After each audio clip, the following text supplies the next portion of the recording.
Greetings, everyone. Greetings, family. Greetings, intercessors.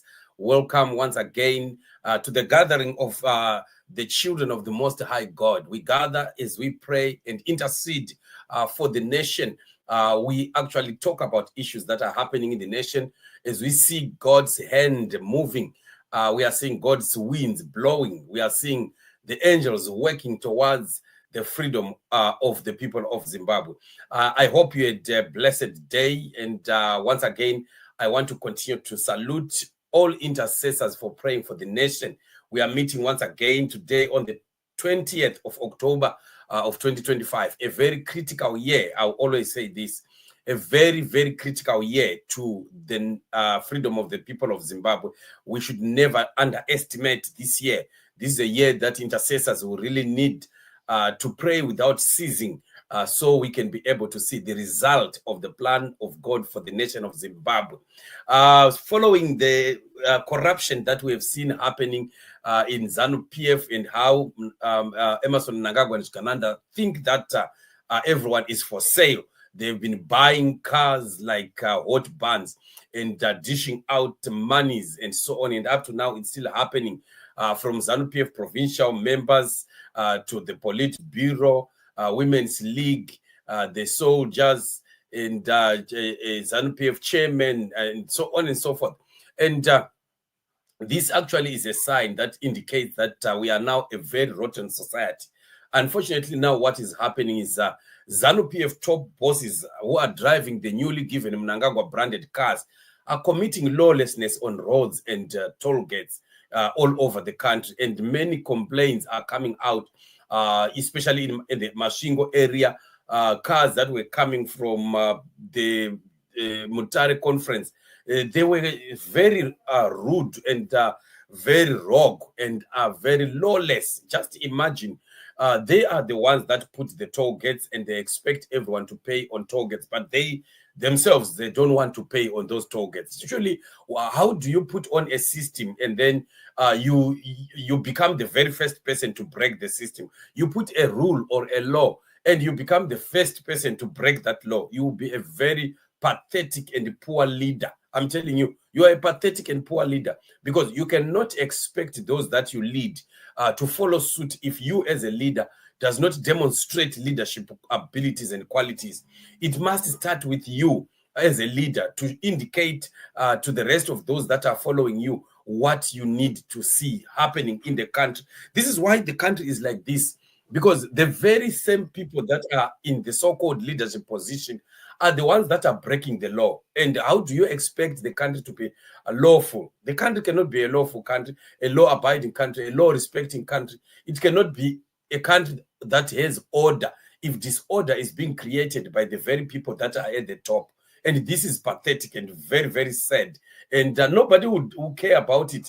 Mnangagwa does not care about it. He continues to go as long as those people are shouting his name and supporting him. He doesn't care what they do. The Mashingo Mirror reports here that the hallmark of the Second Republic is the brazen lawlessness, which it has allowed ruling party members to practice with impunity.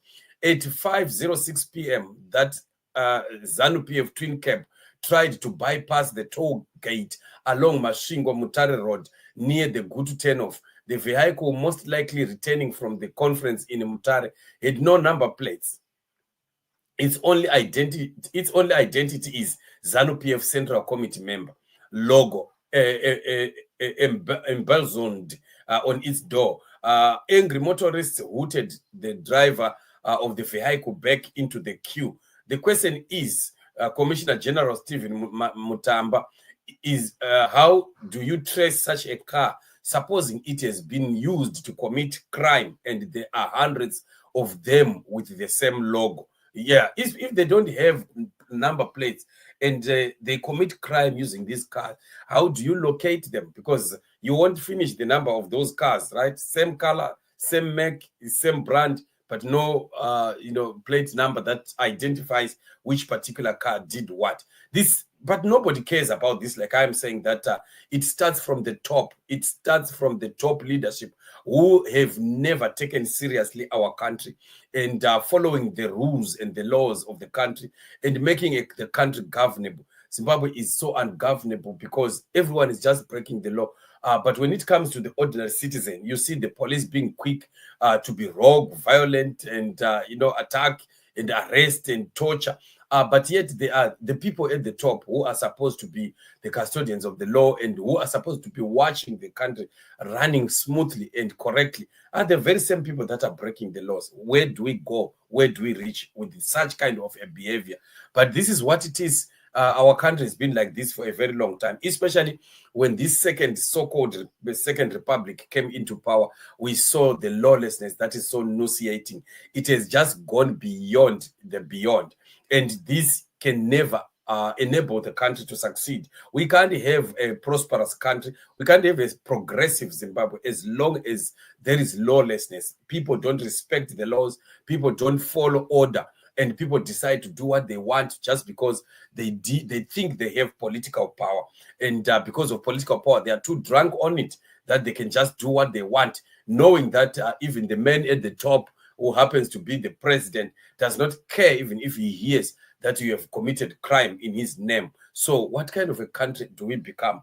This is so sad and very, very pathetic. And it's a thing that really needs to be put to an end.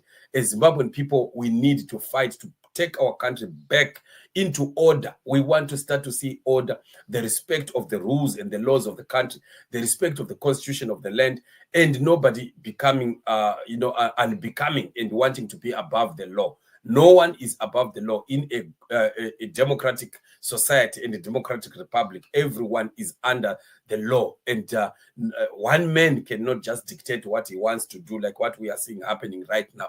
This is the dilemma that we are facing as a country, a dilemma that we need to stand against, a dilemma that we know that when we stand together and united, we are going to pull it down and Zimbabwe shall become free once again. This is exactly what is happening, just for us to know exactly the kind of problems that we are facing as a nation and the direction of our prayers against those that think that they are above the law. We want to pray that their rule and their power must come to an end, and God will definitely be with us in this revolution to bring Zimbabwe once again back on its track.